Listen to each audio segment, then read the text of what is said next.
오늘도 복된 주일을 맞이하여서 하늘 아버지 앞에 나오신 여러분들을 주의 이름으로 환영합니다. 지난 주간 동안 아마 가장 추운 겨울 날씨를 모두가 경험했을 것입니다. 또 한편 독감 또 감염병이 많이 돌고 있기도 한 또 시기를 보내고 있습니다. 오늘도 주님 앞에 나오신 여러분들에게 우리 주님의 은혜와 평안이 가득한 시간이 되기를 축복합니다. 고난과 박해라고 하는 것이 오늘을 살아가는 저와 여러분에게는 조금은 낯설고 먼 이야기일 수 있을 것 같습니다. 하지만 지금도 동일한 시대를 살아가지만 우리와 다른 상황에 처해져 있는 성도들에게는 낯선 것이 아닐 수 있다는 사실이죠. 교회 역사를 우리가 생각해 보면 초대교회 같은 경우에는 대부분이 이 고난과 박해라고 하는 것을 피할 수 없는 현실을 살아냈습니다. 초대교회 성도들은 처음에는 자신들의 동족들로부터 신앙 때문에 많은 박해와 또 반대를 맞게 되지만 나중에 이 복음이 퍼져가게 되면서는 이방인들에게 또 적지 않은 박해를 당하기도 했습니다. 특별히 네로 왕제, 그 유명한 네로 왕제 때 기독교인들에 대한 많은 박해가 있었고 또 이 요한계시록의 배경이 되고 있는 시대에 도미티안 황제 때에 이 기독교인들에 대한 박해는 상당히 컸습니다. 우리가 아는 것처럼 요한계시록이 바로 이러한 시대에 하나님이 고난과 박해 가운데 있는 교회를 위로하고 그들을 더 강력하게 하시기 위해서 주신 말씀이라는 사실이죠.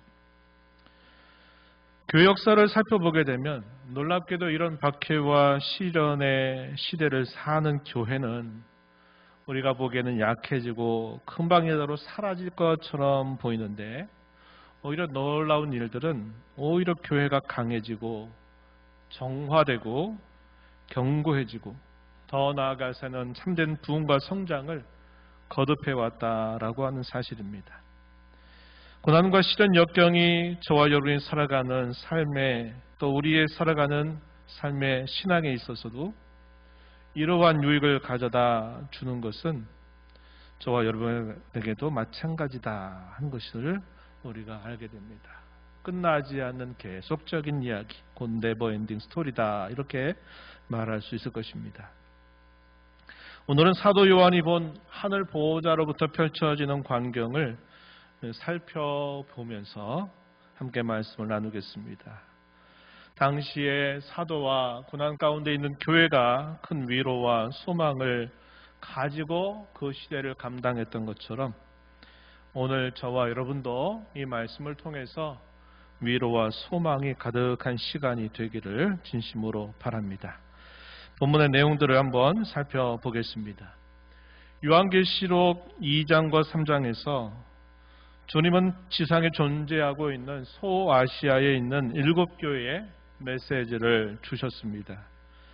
이제 주님께서는 계시록 4장과 5장에서 하늘 보호자의 광경을 보여주십니다. 이것은 지상교회와 다른 천상교회의 모습입니다. 하늘 보호자는 무엇보다도 삼일체 하나님으로 말미암아 찬란하고 영광스럽게 그려집니다. 또한 매우 질서정연합니다. 이것은 문자적인 의미가 아니라 상징적이다는 사실을 우리가 기억할 필요가 있겠습니다. 그 하늘 광경의 모습을 이해하기 위해서 여러분들에게 도표를 좀 제시하고 이 도표를 여러분들에게 좀 설명해 드리도록 하겠습니다. 여러분 그림이 잘 보이시나요? 이 그림을 좀 보시면 이 그림 가운데 보면 사각형으로 그려져 있는 게 있죠. 이 사각형은 계단입니다. 계단으로 올라갈 수 있도록 되어 있고 가장 중앙에는 보좌가 있습니다. 보좌가 있고 그 보좌의 중심에 성부 하나님께서 앉아 계시는 광경이 묘사됩니다. 가운데로부터 숫자가 써 있어요. 쭉 1번부터 쭉 7번까지 숫자가 써 있는데 요한계시록 4장과 5장에 묘사되고 있는 내용들을 따라서 한번 설명해 볼게요. 1번 가운데 보호자, 1번은 벽옥으로 되어 있다. 빛나는 백색 금광석으로 되어 있다. 이렇게 묘사해 줍니다. 2번의 경우에는 홍보석으로 그 보호자가 이렇게 묘사가 되어 있어요. 3번에는 무지개가 거기에 등장합니다. 그리고 4번의 경우 보시면 4번에는 동서남북 사방으로 네 생물들이 위치하고 있습니다. 그리고 5번에는 24개의 의자가 있어요. 24개의 보좌가 있고 그 보좌 위에는 24장로들이 거기에 위치하고 있습니다. 6번의 경우에는 많은 천사들이 둘러싸여 있는 광경이 묘사가 되고 마지막 7번은 어떻게 묘사되느냐? 온 우주 안에 있는 모든 피조물들의 모습이 7번에 묘사되고 있다는 겁니다. 이것이 요한계시록 4장과 5장에서 그려지고 있는 하늘 보호자의 모습이다. 이렇게 볼 수 있겠습니다. 이 보호자는 모든 것을 다스린다라는 사실을 우리에게 확실하게 보여줍니다. 가장 마지막에 둘러싸여 있는 이 7번이 조금 전에 말씀드렸던 것처럼 온 우주 안에 있는 피조물이다. 이렇게 표현되어 있습니다. 말하자면 하나님의 보호자로부터 이 땅의 모든 일들을 하나님이 다스리고 계시다라는 사실을 보여주고 있다 하는 것입니다. 세상의 가운데 펼쳐지는 모든 역사는 결국 이 하늘의 보호자로부터 펼쳐지고 있다는 사실을 보여주고 있는 것입니다. 주님께서는 하늘 보호자의 광경을 보여주시기 전에 사도 요한에게 먼저 하신 말씀이 있었습니다. 본문 1절 하반절에 보면 이후에 마땅히 일어날 일들을 보여주겠다라고 말씀하셨습니다. 말하자면 사도 요한이 살고 있던 그 시대뿐만 아니라 그 이후에 일어날 일들을 보여줄 테니까 네가 이것을 잘 알고 대처하라 하는 말씀을 사도 요한에게 주신 것이죠. 우리가 시대를 보는 일은 대개 과거와 현재라고 하는 것을 거울 삼아가지고 미래를 예측하는 것입니다. 이것은 대개 원인과 결과라고 하는 그런 접근에 따른 것이죠. 이러이러한 일들이 있었으니까 또 이런 일들이 있으니까 앞으로는 이렇게 되겠다라는 사실을 우리가 예측하는 것이다 하는 것입니다. 이 예측이 어떤 경우에는 잘 맞아 떨어지는 경우도 있지만 또 어떤 경우에 특별히 예측하지 못했던 여러 변수들이 등장하게 되면은 사실상 실제는 이것과 다르게 전개되기도 한다는 사실이죠.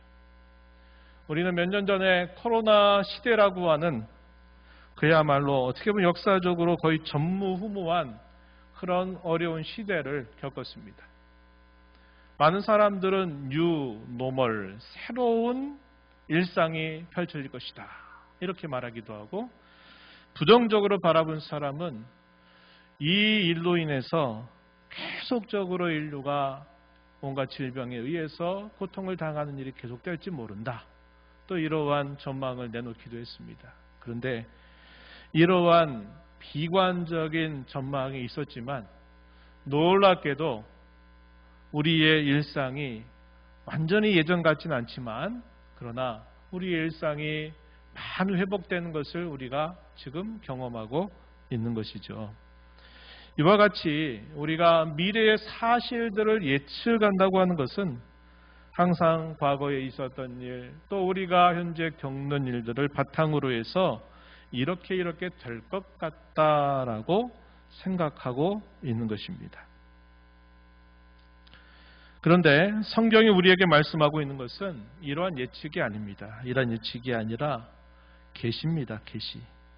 실제로 그렇게 될 사실을 우리에게 알려주고 있는 것이죠. 누군가가 어떻게 그렇게 됩니까? 라고 묻는다면 우리 이렇게 대답할 것입니다. 하나님이 그렇게 피해가시고 그렇게 이루시기 때문이라고 대답할 것입니다. 오늘 본문에서는 그것이 하나님의 보좌라고 하는 것으로 이렇게 형상화되어 표현되고 있는 것입니다. 당시 고난과 박해 시대에 주님께서는 사도 요한을 하나님의 보호자로 데려가셔서 세상의 모든 역사와 진행과 그 결말이 어떻게 이루어지는지를 그에게 보여주십니다. 저와 여러분도 이 땅을 살면서 그저 이 땅에서 땅에 일어난 일들만 보고 살 것이 아니라 하나님의 보호자를 바라보면서 살아가는 그런 신앙의 지혜가 필요하다 하겠습니다. 요한이 보호자를 계속 보고 있는데 특별한 광경이 펼쳐집니다. 보호자에 앉으신 이의 오른손에 두루마리가 있는데 안팎으로 거기에는 글이 쓰여 있고 7개의 인으로 봉해져 있습니다. 두루마리 책에 7개의 도장이 찍힌 것으로 봉해져 있기 때문에 이것을 풀어야 그 안에 어떤 내용이 있는지를 볼 수 있는 것입니다. 그러자 한 천사가 나타나서 이렇게 말합니다. 본문 2절과 3절 말씀을 보면 이렇게 표현합니다. 누가 그 두루마리를 펴며 그 인을 떼기에 합당하냐? 이렇게 큰 소리로 외치죠.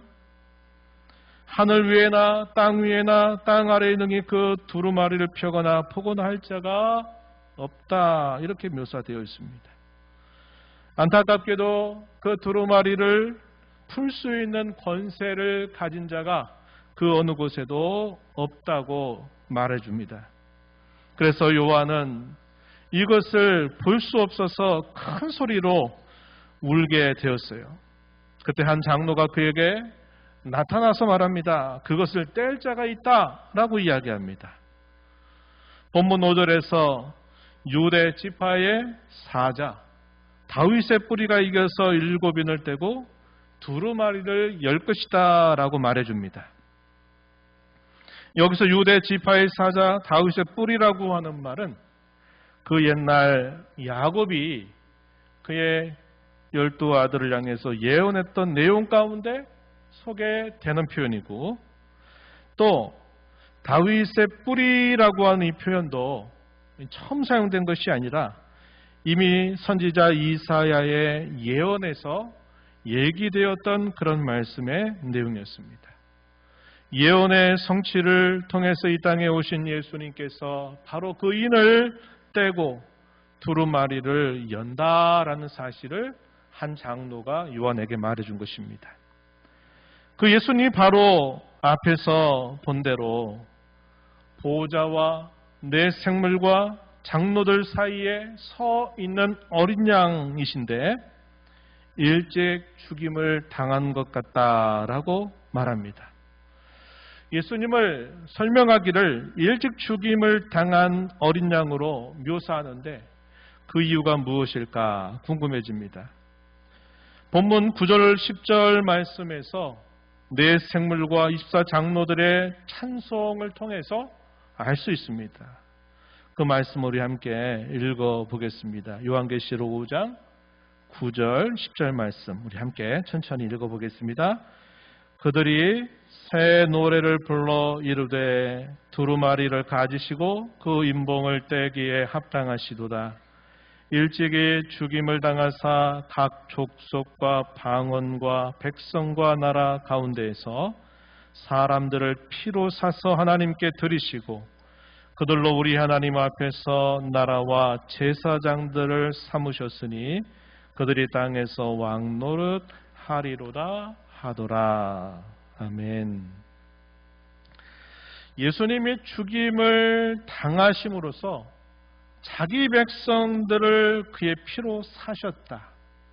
그리고 그들을 하나님께 드리시고 그들을 나라와 제사장으로 삼아서 왕노릇하게 하시기 때문이다. 그래서 그 예수님을 뭐라고 묘사했느냐? 일찍 죽임을 당한 어린 양 이렇게 묘사되고 있다는 것입니다. 예수님이 이 땅에 오셔서 저와 여러분을 위해서 죽으시고 부활하신 이 사실을 통해서 이러한 놀라운 일들을 은혜로 가져다 주셨다는 사실을 우리에게 잘 보여주고 있습니다. 요한은 그 어린 양이 보호자 앞으로 나아가서 보호자에 앉으신 이의 오른손에서 두루마리를 취해서 거인을 떼시는 것을 봅니다. 거인을 하나씩 뗄 때마다 놀라운 광경이 하나씩 펼쳐지게 됩니다. 그 내용이 요한계시록 6장에서부터 길게 11장까지 소개가 되고 있습니다. 먼저 그 내용이 무엇인가를 결론부터 여러분들에게 말한 다음에 간단하게 설명을 해보겠습니다. 그 내용은 두 가지를 보여주는데 하나님의 심판과 하나님의 구원입니다. 좀 더 말하면 하나는 죄에 대한 공의로운 심판이고 또 하나는 그리스도의 대속을 통한 구원, 이것을 말해주고 있다고 하는 것입니다. 이러한 심판이 펼쳐지는 가운데서 하나님의 구원이 그려지고 있습니다.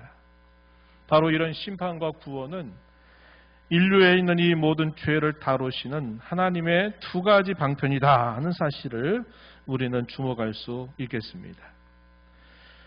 먼저 일곱의 심판은 요한계시록 6장 7장에 소개가 되는데요. 첫 번째 인에서부터 여섯 번째 인을 뗄 때마다 펼쳐지는 광경이 보여집니다. 그리고 마지막 일곱 번째 인을 떼기 전에 그 사이에 삽입이 되는 내용이 있어요. 그 내용이 어떤 내용이냐? 14만 4천이라고 하는 사람들입니다. 인을 맞은 사람들이다라고 소개하고 흰옷을 입고 있는 모습으로 그려지는 14만 4천, 그들이 부르는 구원과 승리의 찬송이 삽입된 내용으로 소개되고 있다 하는 것입니다. 그리고 난 다음에 마지막 인을 떼게 되니까 일곱 나팔의 심판이 펼쳐져요. 이 내용은 요한계시록 8장에서부터 11장까지 쭉 소개가 되는데 이건 역시 첫 번째 나팔로부터 여섯 번째 나팔을 불게 될 때까지 쭉 펼쳐지다가요. 마지막 나팔, 일곱 번째 나팔 심판이 이루어지기 전에 또 삽입이 되는 내용이 등장합니다. 그 삽입되는 내용은 힘센 천사가 가지고 있는 작은 두루마리에 대한 이야기, 두 증인이 등장하고 있다 하는 것입니다. 이들은 마지막 나팔 심판이 닥치기까지 교회가 세상 가운데서 감당해야 될 복음 전파의 사명을 알려주고 있습니다. 그리고 나서 마지막 일곱 번째 나팔을 불게 되면서 어떤 광경이 요한 앞에 펼쳐지게 되는가? 그 내용은 요한계시록 11장 15절부터 18절에 소개되고 있습니다. 이 내용들 역시 한번 우리 같이 한번 읽어보겠습니다. 중요한 내용이어서 한번 읽어볼게요. 계시록 11장 15절부터 함께 읽어봅니다.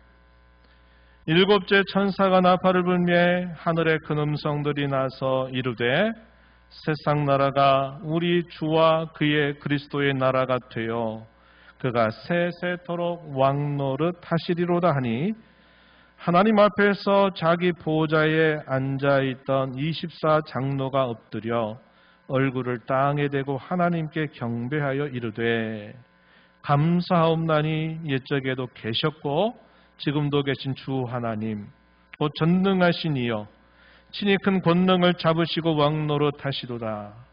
이방들이 분노하며 주의 진노가 내려 죽은 자를 심판하시며 종 선지자들과 성도들과 또 작은 자든지 큰 자든지 주의 이름을 경외하는 자들에게 상 주시며 또 땅을 망하게 하는 자들을 멸망시키실 때로소이다 하더라. 아멘. 일곱째 천사가 나팔을 불었더니 어떤 일이 펼쳐진다고 보여줍니까? 모든 역사의 끝에 이루어지게 될 완성의 장면이 보여지고 있습니다. 곧 하나님의 영원한 나라가 완성되는 동시에 모든 대적들이 최종 심판을 당하게 된다는 사실을 보여주고 있다 하는 것입니다. 그래서 우리가 쭉 지금까지 살펴본 내용들은 요한계시록 4장과 5장에 등장하는 하늘 보호자로부터 펼쳐지는 그 광경의 내용이 모든 역사의 진행과 마지막 결말에 이런 내용들이 어떻게 펼쳐지는가를 환상 가운데서 사도 요한에게 보여주고 있다는 것입니다. 하나님은 모든 인생들의 죄를 심판으로 또 한편으로는 구원으로 그 문제를 다루어 가실 것을 보여주고 있고 세상에서 일어나는 크고 작은 수많은 일과 사건들이 하나님의 보호자로부터 이러한 일들이 펼쳐지게 된다는 사실을 보여주고 있다 하는 사실이죠. 우린 지금까지 사도 요한을 통해서 하늘 보호자로부터 펼쳐지는 광경을 살펴보았습니다. 이 광경은 참으로 웅장하고 위험찹니다. 저와 여러분에게는 이 말씀의 내용이 큰 위로와 소망의 내용으로 가득 차는 그런 내용을 담고 있다는 것입니다. 당시의 고난과 박해 가운데 있었던 사도 요한과 또 많은 순교자들과 또 여전히 박해 현실을 살아가고 있는 교회를 향해서 하나님께서 그들을 어떻게 장래를 이끌어 가실까 하는 사실들을 보여주면서 고난 가운데 있는 교회를 위로하고 힘을 주어서 이 고난과 박해 가운데 사그라들고 무너지고 넘어지는 교회가 아니라 오히려 더 견고해지고 더 정화되고 더 새롭게 돼서 더 부흥하고 오히려 성장을 이루어가게 되도록 하나님이 이끌어 주셨던 것을 우리는 기억합니다.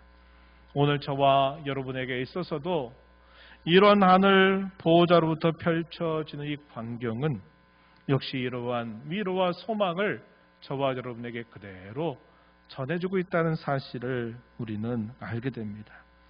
이 말씀을 살피면서 오늘도 세 가지로 여러분들에게 적용하기를 권면하겠습니다. 첫 번째, 그리스도와 복음의 은혜를 우리는 늘 감사하면서 살아야 하겠습니다.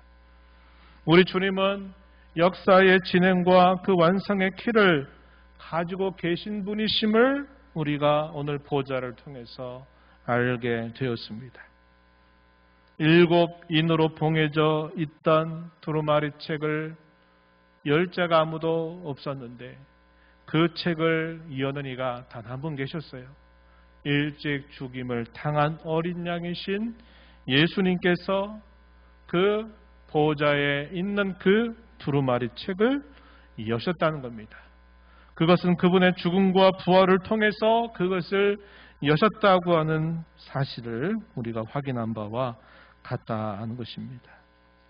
여전히 우리 주님께서는 지금도 이 모든 세상의 역사 또 이 모든 세상 가운데 일어난 모든 일들의 진행을 그리고 그 결말을 여전히 주님께서 이것을 이끌고 계시다는 사실을 우리는 살펴본다는 겁니다. 그런데 그 주님이 저와 여러분을 향하여 어떤 분으로 저희를 대하고 계십니까?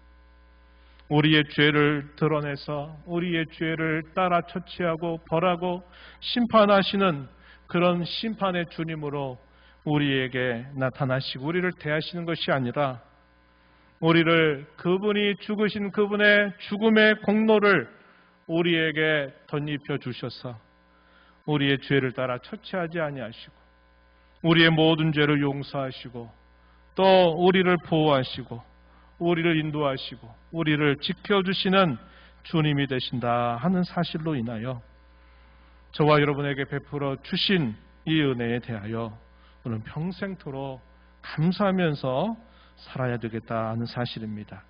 두 번째는 하늘 보좌의 환상을 저와 여러분의 가슴 속에 간직하면서 살아가자고 하는 것입니다.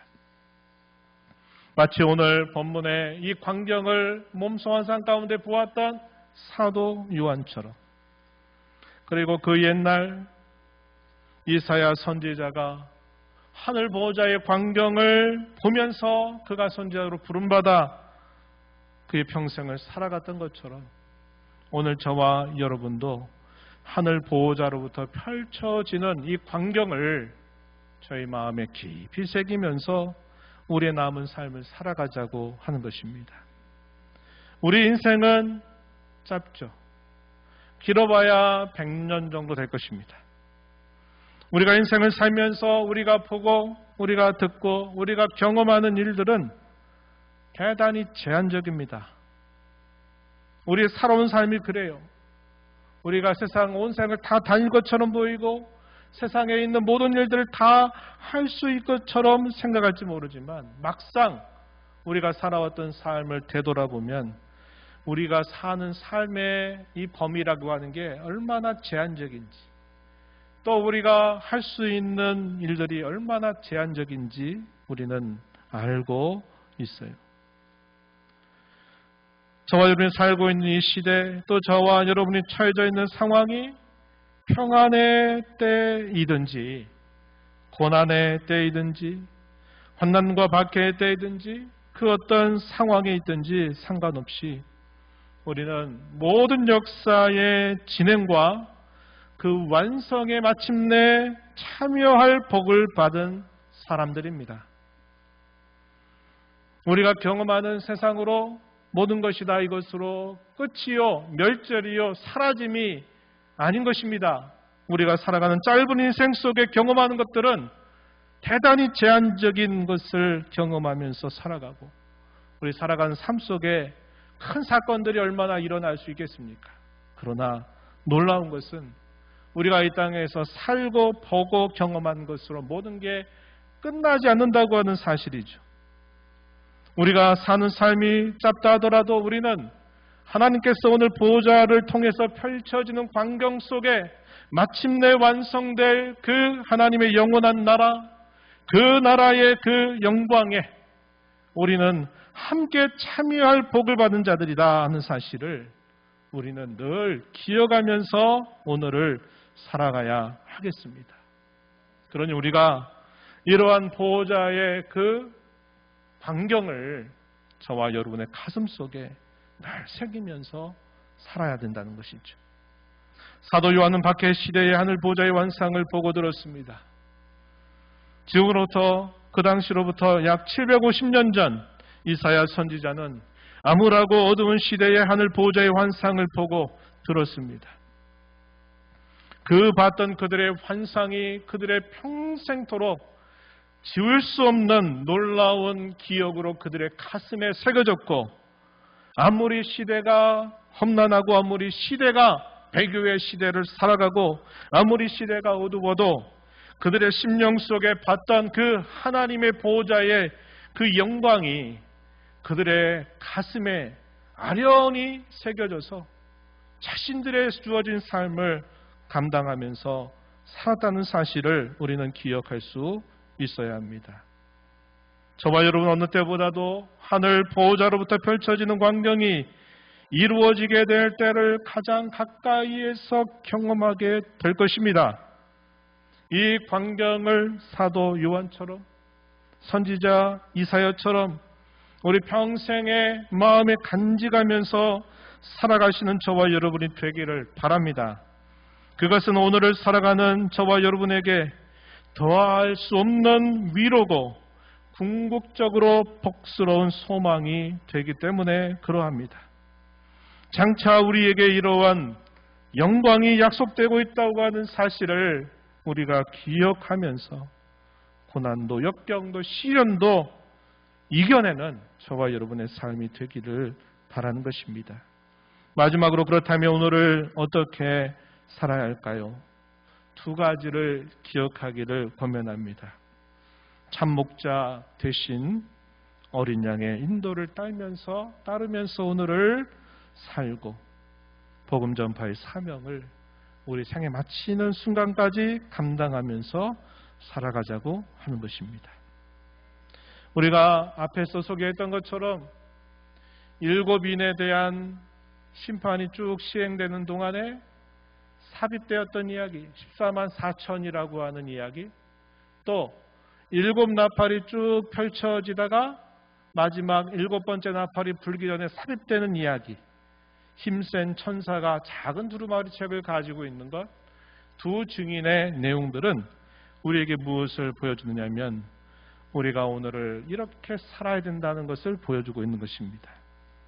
이 14만 4천에 대한 묘사가 요한계시록 14장에서 또 등장하는데 요한계시록 14장 4절에서 이렇게 말해줍니다. 이 사람들은 여자와 더불어 더럽히지 아니하고 순결한 자라.